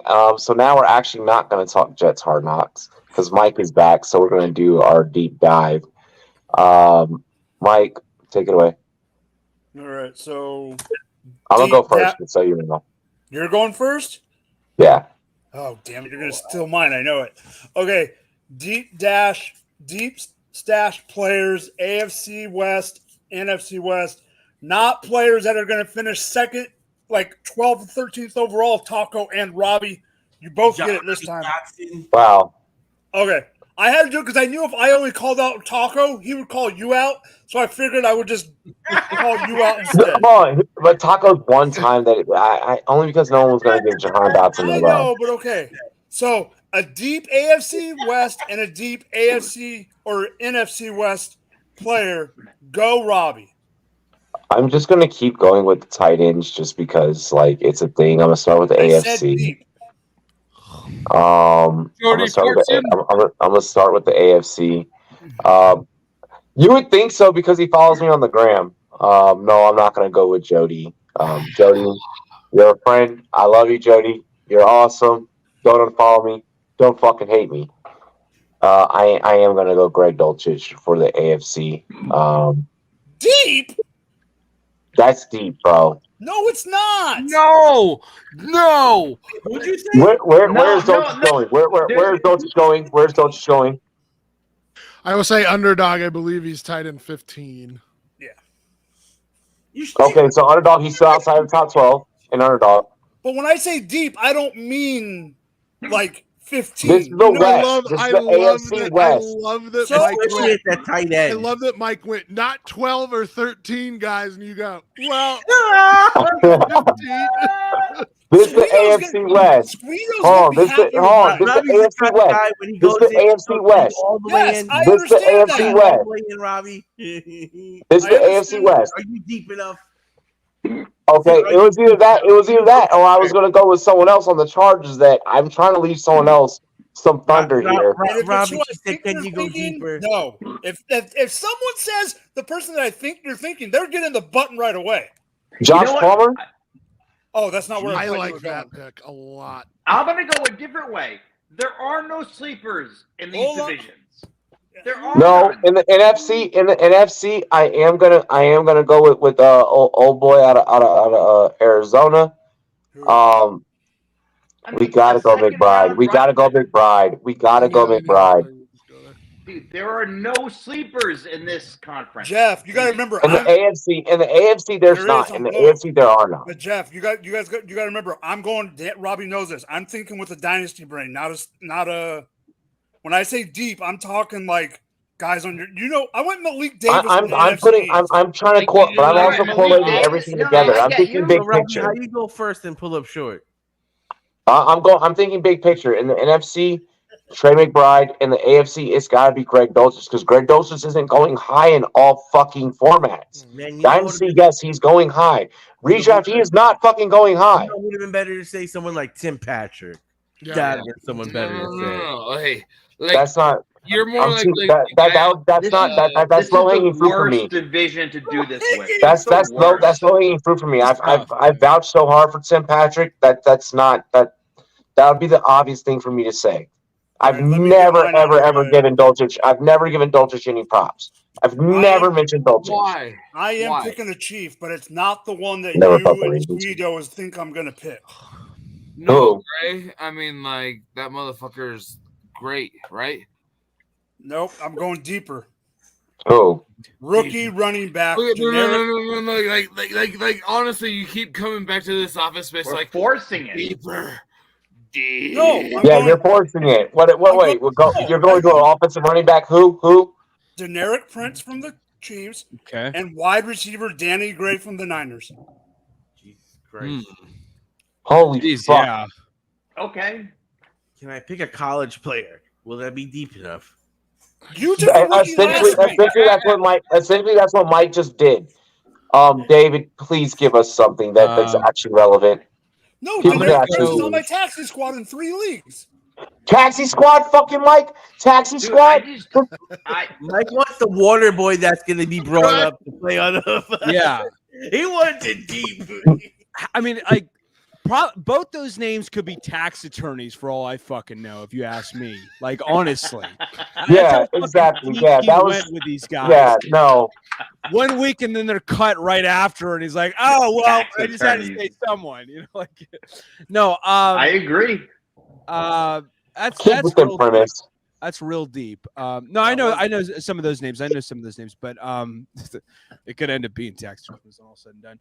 I'm gonna go with Rashee Rice for the Chiefs. Yes. I really like him being at. I'm gonna go and say I'm gonna book a prediction into thinking that he's gonna be wide receiver 2 when it's all said and done. So going into the season. David, I don't know enough about him from an NFL perspective. Tell me what I need to know. He is a great intermediate receiver. I think this guy has a much more versatile route tree in the intermediate game than people are giving him credit for. This guy also puts his body on the fucking line, which I don't think they like. All right. May be the most valuable aspect to his game. Like, he's not afraid to go up for jump balls whatsoever. He's not afraid to make acrobatic catches, and he did that galore at SMU. So this is a guy that honestly I think people are really sleeping on to make a big impact. Like, I think I drafted him in the 3rd round in one of my leagues in the rookie draft because I felt that confident that he could have an impact in year 1. I mean, because the wide receiver room right now doesn't really look all that like guaranteed in terms of who's going to fit which particular role within the Chiefs. You know, I mean, Sky Moore is my expectation for to be wide receiver 1, but I like Rashee Rice enough because of those aspects of his game to circumvent Kadarius Toney, who is injury prone for one thing, and Marcus Valdez-Scantling. Plus, you know? he's going so late in drafts. I have him on my team. I didn't really. That's I don't. great. David, that's great info. Thank you. I appreciate it. So I don't shit on anyone that says he warrants like a top top 3 round acquisition within the rookie draft. For the NFC West, man, fuck, this is a tough ass division to go deep for. Anyone on the Cardinals? I mean, Marquise Brown, is that too deep? Like, is that too shallow? Like, what about that wide receiver? Was it Thomas, the wide I really receiver? don't like a lot of the Cardinals right now. I really don't. The Cardinals are trash. I feel like Marquise is definitely like a deep stash in my opinion, just because he's going to be a receiver that is going to be an ADP faller, no matter what his ADP is, because of the offense that he's on. Mm-hmm. Arizona's all fallers. So you can take dart throws on any of them and just kind of hope for the best. I'm going to be honest. If I'm in a draft room and I see someone take Marquise Brown, I'm so excited for that person because they just spared me from having to roster fucking Marquise Brown. You know what? I'll do this for the NFC West. Because I loved him out of college and we didn't get to see too much of him last year. And someone who's already starting over him wasn't necessarily happy with his situation with the Rams. And that being Cam Akers, I'm going to go Kyron Williams. I was a second-year player out of Notre Dame. I think there could be something interesting if things go south for Cam Akers and they don't bring in a Dalvin Cook like we suggested the proposition of potentially. I think Kyron Williams could be a very intriguing cog in that offense because this is a guy who does a lot of things competently well. Like he was a solidly versatile back out of Notre Dame. I mean, this is a guy who could run between the tackles, who played above his size despite being only 5'9", 195 pounds. He played above his size. He wasn't afraid to lower his fucking shoulders and lay down the hit stick on some mofos. He can catch passes out of the backfield. He can block. There's a lot of things to like about his game. And because of that, from that, on the field perspective that I'm giving when I'm, talking about things like block and things of that nature, that isn't really all that relevant in the fantasy realm of things. I think because of that, we'll see a larger target share out of him potentially if things do not pan out this upcoming season for Cam Akers, which is entirely possible because Cam Akers has been really hot and cold with the Rams throughout his time there. I know he got very hot towards the end of the season last year. I think he had 3 consecutive 100-plus yard rushing games to close out the year, but with the injury history, with the previous unhappiness, with the not so much of a guaranteed answer that he is right now as the as a potential bell cow back for the Rams, I think Kyron Williams can be I can respect it. Squeedo, give me 2, AFC and NFC.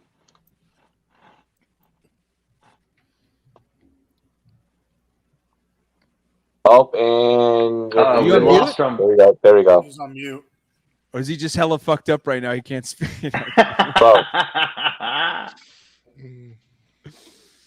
No, we lost him. I hear you. Wait, I could have heard. I did hear you, and then you cut out again. Stompy, give me 2 real quick. I'm going to go with the guy that I've been doing or getting a lot of all offseason. And really, I think he's a stash in both Dynasty and redraft this year. It's Rondale Moore. I know we hate the Cardinals pass catchers, but Rondale Moore, despite having, I think at one point he might have had, maybe in 2020, his rookie year, he had a negative yards per or he had negative 2.1 ADOT.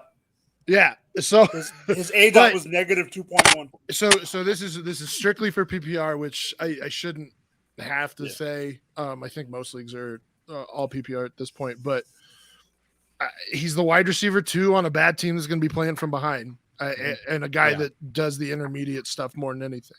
Mm-hmm. So I love Rondale Moore this year just because, especially at his price, he's going really late.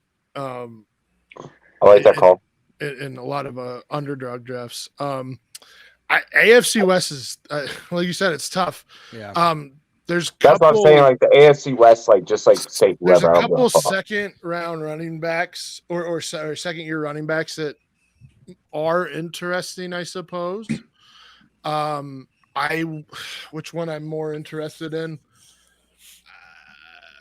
I You don't can say know. Pacheco for all the But fuck. we're gonna just. I'm gonna say Zamir White. I Okay. thought Yeah, someone was whatever. gonna say Okay. Zamir. If I- only, I- if only because we've seen what large volumes can do on running backs.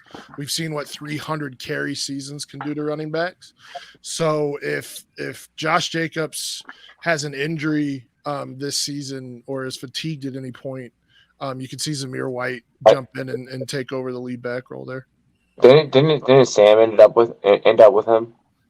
I think so. Yeah. He just went off the board. Yeah. No, it was Dave. It was Dave Kluge.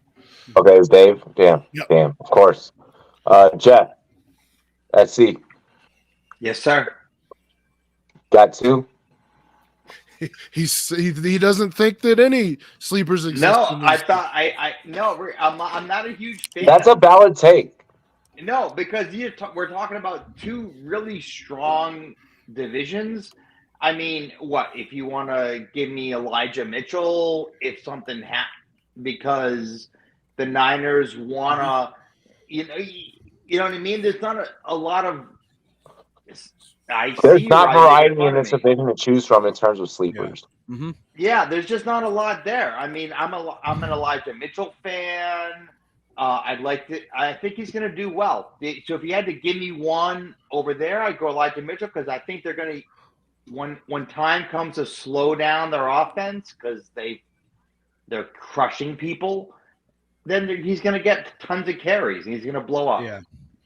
It's like this division. I mean, I think both divisions, furthermore, honestly, are so top heavy that we're basically like listing guys that would step up if someone were to go down. But that's really the situation because it's so damn top heavy. Well said, David. Oh, thank you. Taco. I'll start with the West. I'm actually intrigued this season by Van Jefferson. I think that the Rams have enough volume there that he might be able to get a piece of to justify a pick in like the 200s that could actually return a decent, volume. Hang is somewhere touching himself to you saying this right now. What happened? Hang is somewhere touching himself to you saying this right now. Because of week 2 last year. Oh, really? No, because he's just a Van Jefferson truther. Like every year, No, he's just but like Van Jefferson. he is. No, he is. But last year when we were building that lineup, and that was the one that like the 1 week Van hit, he put him in his DK lineup. Oh, now that's fucking sweet. That's a very, very, very sweet hit. Yep. And then I guess for the Chiefs, or from the AFC West, I should say, so Chiefs. I think I'm going to go back to the guy I mentioned, Tim Patrick. I like kind of where he's going and what his upside is and how he could possibly work out with Russell Wilson and Sean Payton in this offense.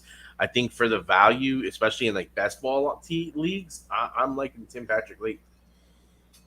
I love that take, and I'm happy that I didn't have to be the one to constantly mention that Tim Patrick is him in Denver. I'm sure people are tired of me saying that whenever I have to talk about Denver receivers. No, okay, so that wraps up our deep sleeper topic. Be on the lookout for some of those guys that we mentioned. Put them on your radar whenever you're out there in drafts. Live drafts going to be starting. We'll be announcing our Rumboyz leagues. Already announced that the Colorado Springs Invitational is going to be in full swing. That draft or that league is already announced. We are going to be having our Rumboyz just analyst, like internal draft. So we'll be giving you guys content behind that one as well. A little bit here and there. You guys will get to see the shit talk between us throughout the season. See us versus each other. We are also going to be doing a viewers versus Robbie draft. I'm going to give all of you an opportunity to verse me in a fantasy football draft. You'll get to take all the knowledge and things that I've gotten to spread to you guys and try and use it against me. Jeff, I see you with that trophy there. And then we'll also be having the Rumboyz all-out analyst draft, which is where we as a company put together a team to take on multiple different teams that other companies put together. So it'll be NFL Network, it'll be CBS, it'll be Fantasy Pros, you name it. We're going to have football guys. We're going to have a league where at least one analyst will represent all the big hitters to compete against the Rumboyz. So be on the lookout for the Rumboyz Fantasy Football Leagues. Be on the lookout for how you can get involved in them, because one of them may or may not get a special entry into one of the more prestigious leagues via the CBS Sports Draft-a-thon donation. So be on the lookout for how you can donate and what all will come with that. That also may come with a free video consultation where I break down your fantasy football rosters, your leagues, your league mates, and help you with that. So more to come. Let's go ahead and get into 2 topics to remain on the show sheet. Are we buying in or out of the Jets' Hard Knocks? It seems that this was kind of forced down the Jets' throats. There also probably is maybe not a better candidate than the Jets, given the whole Rodgers and potentially landing Dalvin Cook, et cetera, Sauce Gardner. What are our thoughts on on the Jets' Hard Knocks? Are we in or are we out? Taco, you're up in New York.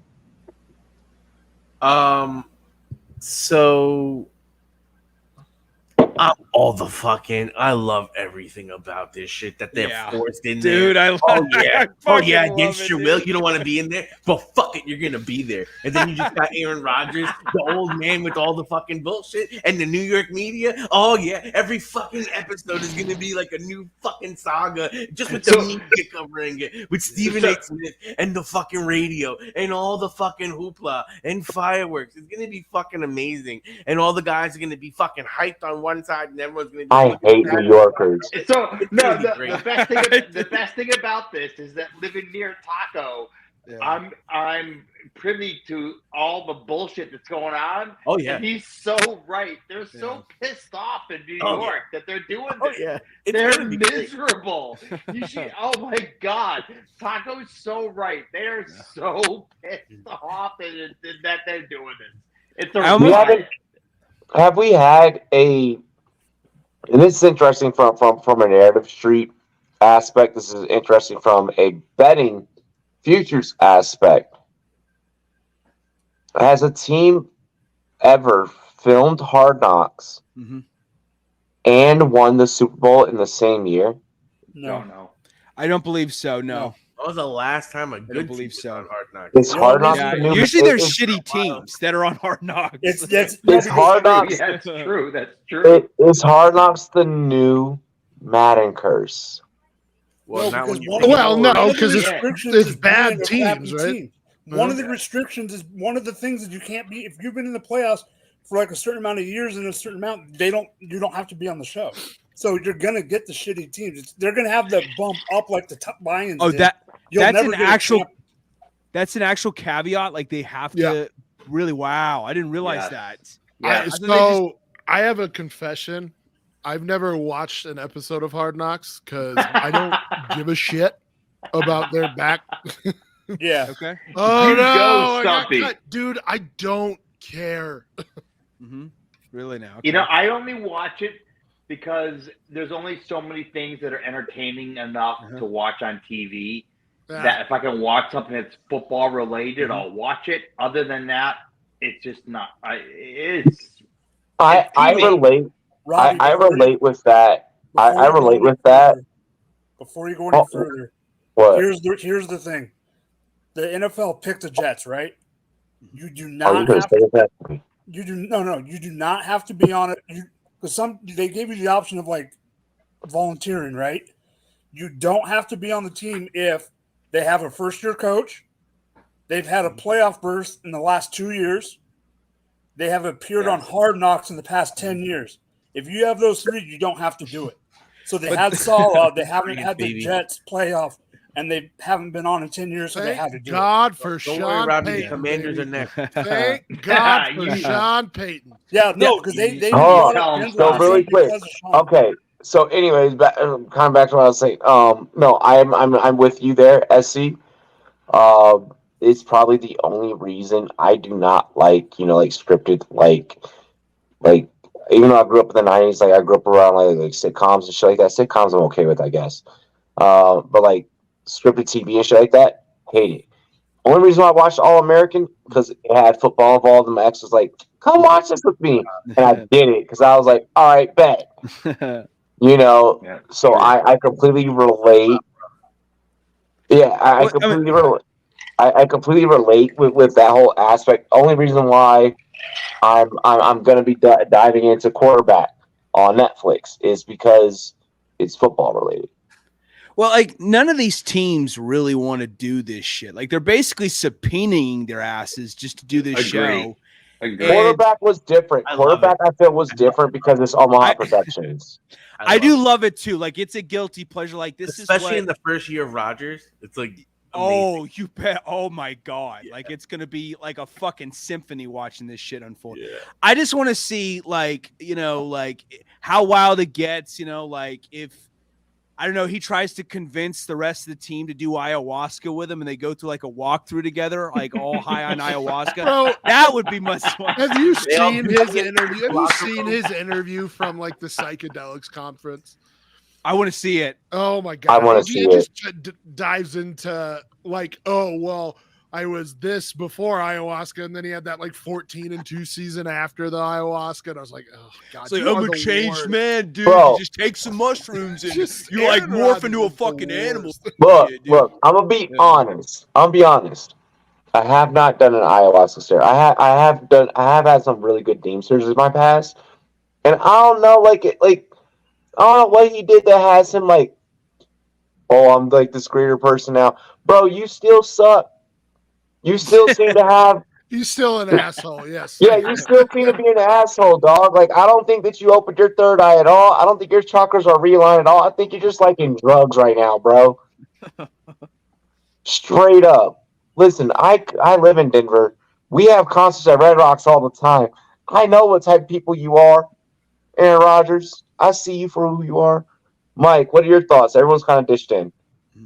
Oh, I'll end up watching it because I haven't watched it the last few years because I didn't have HBO, but my sister-in-law has it, and now I will be watching. I'll watch it, but I'll watch it like you.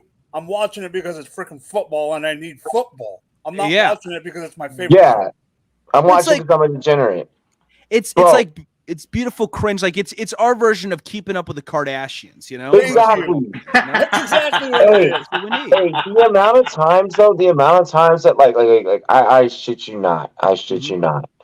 The amount of times that I've watched like not necessarily Hard Knocks, but like any type of like behind the scenes or whatever, whether it's like a player breaking down like their own film or like their own tendencies, whatever.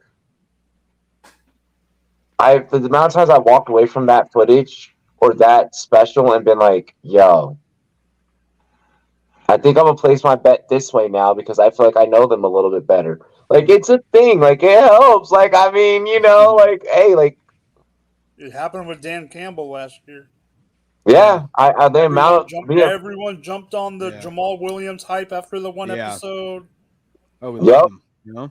His ADP his ADP went up because of that, and then because of that, it helps. Oh man.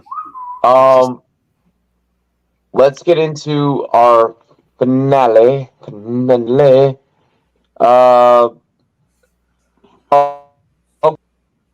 So final talk. We kind of talked about, we touched about on the running back market. We have talked about like this particular receiver before, but we're getting some hard numbers surrounding this guy. Well, they're not hard numbers because the only hard numbers are his stats. But Vegas is now projecting it went from 300, and in the same day, it went to minus 250. Leaves. I'll touch on that at the end. I'll touch on that at the end as we wrap. It's Fury all the way. It's literally Fury all the way. That's how that boxing match is going to work out. There's a lot of time to talk about that. That's more about the prop bets. Yeah, because yeah. So really quick, minus 250 on Hopkins to the Titans. It started off at minus 300 about a day or two ago. In that same day, it dropped, to minus 250, which, I mean, essentially you can kind of call those two the same numbers. What are your thoughts? Is D-Hop going to become a Titan? Here's what we'll do so that we can get the chat what they want with this topic, or with this. Drink if you think he's a Titan. Do not drink if you think he's going to go to someone else other than the Titans. And we are only going to hear from the people that feel like he's not going to go to the Titans. The only reason being that because, like, if you feel like he's going to go to the Titans, it's because offensive fit opens up the fucking run game for Derrick Henry. Yada, yada, yada, yada, yada. Traylon Burks isn't it. Fucking same old shit that we're all going to fucking say. So drink if you do believe he's going to go.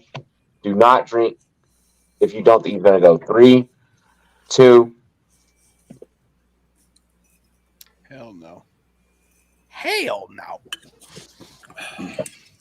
If only because teams are delusional sometimes. The Titans suck. Yeah. I agree, but they have an old quarterback. All of his options and suck. an old running back. And I didn't think so. Don't forget, I just want to say one thing. I think he's going there, but the only thing I want to bring up, one of the reasons that the odds move too, the new GM for Tennessee was in the front office with Hopkins in Arizona. Fair. I don't see it happen. I really don't. Because the Titans are an absolute shit show this year. I mean, they're staring down the barrel of probably being a top 3 pick in this upcoming draft. That's how shitty they are right now. I mean, it's so plausible for that to happen. Even with how great Derrick Henry has been, he's been certainly the MVP of that team over the last few years. That's why he basically is their AFC Championship appearance is predicated on his production. But with that being said, my Bears were number 1 in the league in rushing last year. And what did that fucking yield? 3 games we won all fucking season, okay? I think there's much more of a possibility he goes elsewhere. For instance, even my Chicago Bears. I think it's entirely possible. Anyway. I would love they've got $32 million in cap space. I would love to see them FedEx Chase Claypool's ass out of Chicago ASAP. But we'll see how that goes. I mean, maybe I think even the Panthers could be interesting. They're high up in cap space. DJ Chark really is the one guy that is I think is somewhat close to a for sure answer within their wide receiver core. I know they just brought in Jonathan Mingo, but he's a rookie. Like, he could sit, and I wouldn't be shocked about that one bit. I think options like that. What up, Tariq? Welcome to the stream. Make sure you like, comment, subscribe, bro. He would fit ideally, probably within the Panthers. I believe that would be probably a better fit than within the Panther. He would fit more so with the Bears than the Panthers. Excuse me. I think that would be much more of an ideal fit, considering schematically and what the Bears like to do, and just the how he would match up being like a physical but also speedy receiver that could pair up very well with DJ Moore, who's made of a similar type of skill set. So to have those two twins on the outside, I think honestly would bode well for DeAndre Hopkins moving forward. He dictates his future, so it's like, why would he want to stumble into from a film standpoint? You guys don't need 2 guys that can do the same thing, and I just don't see them 2 being able to do the same thing in the same skill set. You guys, I think you guys are going to be profitable with what you have now. Carolina, I think that kind of makes sense just because of the cap space situation, but that's way too many veterans. So do you not think that Hopkins would likely go to a more plausible place? Not Tennessee is more plausible. But it is. More plausible playoff team than because I'm guessing you don't think that the Bears are competitive this year, and I definitely don't think the Panthers are. I do think the Panthers are competitive this year, especially them over the Bears, but I still think the Bears could be competitive. I don't think the Bears are going to go to the playoffs this year. I think they'll be barely on the outside looking in. Love it. Because what they did in this offseason, getting DJ Moore, getting Tremaine Edmonds, and From D-Hop's perspective, what you guys are already building, and where we are on the timeline, that's just pretty much established. That's just keyed up, ready to go right now. Same thing with the Panthers. I don't think that those would be great fits for D-Hop. I think that Tennessee is super plausible given the coach situation, given Tennessee's where receivers of his age typically go to kind of like die. It would be such a horrible situation. Let me tell you, because they're horrible. Did Randy Moss have a Tennessee jersey on at one point in time? Yeah, because Randy chose to go to Tennessee at that time. He definitely chose to fucking go there. I'm just saying. This was post Randy's prime. DeAndre is still in his prime. This is a guy who averaged almost 80 yards a game last year. DeAndre's been a Texan and a Cardinal. I don't think that ending up on a big name team is exactly going to be within his narrative right now at this given point in his career. Those were all situations that he was forced into, essentially. He was drafted by the Texans. And he's about to get forced into another city situation. Right. No, he's a free agent. He dictates his future. No. The Titans only have $8 million in cap space. They're going to spend all of that on DeAndre Hopkins? No, they're not going to do None of the other teams want to make a deal with D-Hop besides them and the Patriots. I don't think. Well, supposedly the rumors have it. Who knows who's telling which truth, and who's telling which lie? You know what I'm saying? Because the teams like to play their cards close to their vest. It's entirely possible he takes a pay cut. I even mentioned that the Eagles could be a possibility, potentially if he needs to take a pay cut if he wants to go for a championship. But the Titans is the worst case scenario for him to pursue. Honestly, the worst case. I don't think it's a worst case. I think there are worser cases, but. Brandon, I would love it. I would love it if he ring chased and became a Chief, because then at least we know from a fantasy football aspect who the fuck the real number one is going to be. We just saying I wouldn't. Stompy, where do you think that if you're not buying Tennessee, then what? I mean, the Patriots make the most sense to me, but it sounds like they might not be interested. But then again, it's Bill Belichick, and he tends to keep it close to the best. Yeah. I mean that fit to me seems the best because you have Juju there. Devontae Parker's your outside threat at this point because you lost Aguilar. Tyquan Thornton going to be more of a short gadget type of player, it seems like, but he might be an outside speedster threat. But yeah, I mean, for what the Patriots are as a franchise, that would make the most sense to me. I think is DeAndre Hopkins going there, having a good. I mean, and I think Mac Jones has a bounce back season too. So. And what that provides that Patriots offense is the ability to last year the Patriots did a lot of, hey, we're going to try out, jumbo sets. Jumbo sets doesn't work. We're going to go to the running game. Running game doesn't work. Then we got the intermediate passing lanes. There wasn't a whole lot of deep passing. If you bring in D-Hop, like you mentioned, then you got Parker. They got Juju. You can now increase to where you can go more vertical. You can do more versatile things and have more versatile packages. So we're okay now. If I'm doing it, I'm going okay. Well, I want to ask you and can I ask you and Stompy a question real quick? Going on that note, okay, you're talking about the Patriots in a stacked division with in the AFC East with three other teams that are not even just great teams, like possibly great teams, but maybe even AFC contenders. Furthermore, that's how good these teams are. Do you think that with DeAndre Hopkins, who listed the teams that he wanted to go to, and neither the Patriots nor the I don't believe neither the Patriots nor the Titans were two teams that he listed where he wanted to play ultimately because obviously he's a free agent who can dictate his future. Would you think he would buy into that opportunity? And I don't think that D-Hop's personality type matches with the Patriot way. And that too. Not at all. That too. That makes it even more. Maybe it's more of a fit aspect thing, but yeah. I think he could fit in the offense, yeah. But I don't. I think that he could fit the offense. I don't think that the quarterback situation dictates him to give you the best ROI in terms of fantasy football if he's a Patriot, just because more power to you if you trust Mac Jones in fantasy football. I don't. I think that most of us don't. Um, yeah, no, I don't want him to become a Patriot. It could work. It works out for the Patriots more so than it does him. Does it get him any much that closer to a ring than if he were a Titan? No.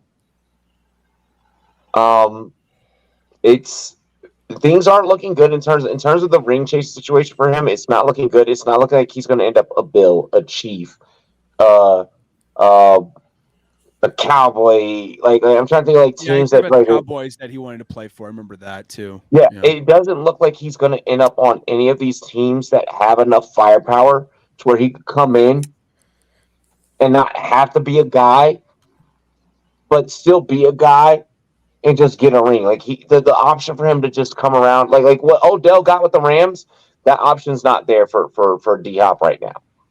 Well, I mean, I think like he and Dalvin Cook are probably just trying to evaluate their options right now and taking patience to, being patient in kind of sorting through that to make sure they're making the right opportunity. Who really knows what's going on behind the scenes? I mean, it could be a situation where they're not getting a ton of great offers, ideal offers. That could be possible considering their age and considering, maybe their question marks about their future in terms of being elite, because they both have kind of gone a little bit downhill in comparison to previous years, but still at a competent level.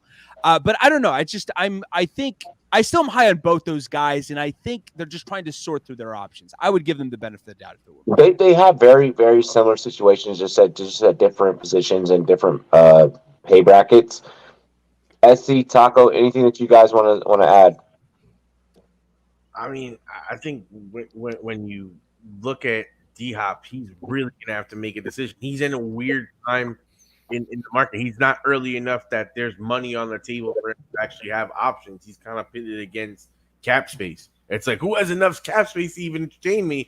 And of those teams now, how many would actually be interested in me? And now when you set that market, it's like, why would anyone bid against that? Because we clearly see who can really be able to afford you.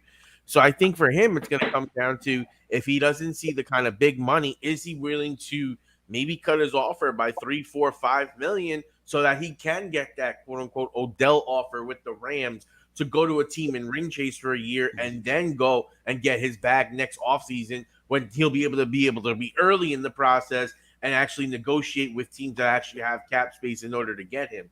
So I think that might be a better play for him. But at this point, he just needs to sit out the market.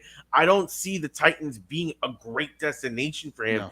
Yes, right. Vrabel has done some miracles. He almost is like the Giants head coach, Dable. You got a team that really could not have been where it was, but he got them to play hard, play together, offensive line to come together where it needs to, make the right plays, and next thing you know, you're in the playoffs, you're making a run. So, with Vrabel, anything is possible, but I don't love it. Not Coaching isn't a problem with Tennessee. It's the GM. I'll keep it real. They fired the guy, and it's a new GM now. So Monty and they fired him because he didn't get along with Vrabel. So I would assume that whoever came in now is going to be more on page with Vrabel. And the question really comes down to Hopkins. Is he really at that point where the contract is the only thing that matters, or is it the ring matters? And that's, I think, one of the reasons why you don't see him signing anything. He's trying to find the money. He's not seeing the money. The question is, does he pivot or does he stay the course? Mm-hmm. I agree. Really quick, some announcements. I know I kind of broke down Rumboyz leagues earlier. Be on the lookout in the coming days. Be on the lookout in the coming weeks. All right, for announcements. Be on the lookout for personal invites, all right, to your Sleeper accounts. All Rumboyz leagues will take place on Sleeper. If anyone tries to send you an invite to a fucking league and they say that it's a Rumboyz league and it's not on Sleeper, that ain't us. That ain't us. If anyone tries to send you a link that's not our league safe, it ain't us. All right. If it ain't come from me specifically, it ain't us. All right. So just want to make sure I put that out there. Rumboyz leagues are going to be announced here in the next couple of days, here in the next couple of weeks. We'll be getting you guys taken care of. If you viewed the show, that'll definitely help enter you into a couple of leagues. We'll go through tonight. We'll see who all viewed and such. Toss them in. We'll see what we come up with to create a league. For our viewers only league, we'll start building up our viewers only league like pretty early. We'll start filling that one up pretty early. Yeah. Other than that, I think that's the only thing that I have to announce. It's been a good night, man. It's been a good night, Robbie. Yeah. Yeah. No, thank you. You guys help make it a great night. The chat helps make it a great night. We'll be live again next Friday. 2 weeks before the first preseason game, we'll be going to our 4-day a week schedule. And then once kickoff for the full NFL season begins, we will be live here on the Rumboyz Fantasy Network. 6 days of fucking Let's go. week. Let's go. Mm-hmm. We'll be back in full swing. Gentlemen, is there anything else that you want to shout out or dish out before we close out? Mike. Holy fuck. David. Yeah, you can follow me at David G Sports Pod on Twitter. Feel free to DM me if you have any questions about football. If you want to just talk some shit or whatever, just whatever. I'm just gonna send you one saying, David, you know what? Fuck you. Exactly. That's right up my alley, man. Just not even like no context whatsoever. Exactly. I got my own hotline for that too. On top, no, but it's you can follow me there. You can also follow my show TBQ Football at TBQ Sports. So you can catch our contents. We go generally weekly every Wednesday at 7:30 p.m. Central Standard Time. Sometimes Thursdays though, like we did this past week, or just yesterday, I should say. So yeah, that's where you can find me. And yeah, it's another awesome opportunity to be on the show with you fellas, talking some fantasy football, shooting the shit and all that. So yeah, it's an absolute blast with you yet again. Oh yeah, Stompy. This was fun, guys. This is the first time I've been on a podcast in probably over a year, I think. Oh wow. So yeah, fucking natural over here. Yeah, I appreciate it. Well, at one point I overdid it and was doing 4 podcasts a week, and it was yeah, I remember. Yeah, you could burn yourself out. Yeah. So yeah, this was fun. I appreciate it, gentlemen. Robbie and the Rumboyz community. I appreciate you watching and having me on. Thank you. Yeah. SC, anything? No, just what an awesome night. Awesome night. I enjoyed getting to hang out with people that I don't get to hang out with all the time. So what a great night, and I can't wait for next Friday. So let's go, boys. Let's do it. Hell yeah. Taco. Fucking Ngannou, my G. I love what he did. Congratulations on the victory. He fucking won? White. Oh yeah, he got the fight with Fury. Dana White was fucking him over, man. Yeah, no, he didn't win. No, they didn't fight yet. They didn't fight yet. They don't fight till October. But it's a victory. Oh, yeah, that's right. Let's face it. This is a victory for Ngannou. Ngannou. What I just said. Just the fact that he has the fight is the victory. Yeah. I hope Ngannou wins because Tyson just talks that fucking shit, and you just want to just. He's got such a punchable fucking face, man. I feel that so much. Tyson Fury moves like a featherweight in the heavyweight division. We'll be lucky if Ngannou even touches him. Let's just be honest.